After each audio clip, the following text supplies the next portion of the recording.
America owes nearly 38 trillion. Japan owes about 9 trillion. The world owes over $315 trillion. So let me ask you a question no one wants to answer. Who do they owe all this money to? Because it's not aliens, it's not some secret country, and it's not a mystery. They owe it to you, to your pension fund, to your retirement account, to insurance companies, to banks, to mutual funds, to central banks. In other words, governments borrow money from the public, then use inflation to quietly pay it back with cheaper dollars.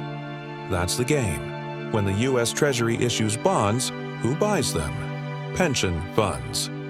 401ks, insurance companies, banks.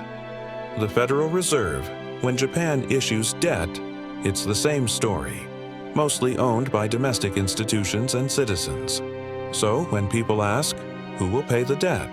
The answer is simple: the savers will. Not through higher taxes at first, but through inflation. That's why governments love debt.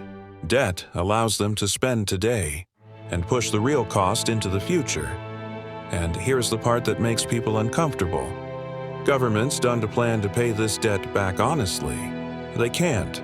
If they raise taxes enough to pay it down, economies would collapse. If they cut spending enough, voters would revolt. So they choose the only option left: debase the currency. Print money, lower the value of the dollar. Pay back old debt with cheaper money. That's not corruption, that's policy. And it explains why the rich keep getting richer. When money is printed, asset prices go up. Stocks rise. Real estate rises. Hard assets rise, but if you reholding, cash, bonds, fixed income, you lose purchasing power every year. Same debt, same system, opposite results. This is why I've said for decades, savers are losers. Not because saving is bad, but because saving paper money in a debt-based system is financial suicide. The world doesn't have a debt problem. It has a money problem.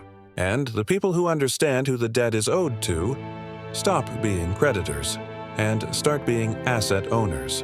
Because in the end, the debt will be paid, just not by the people who created it,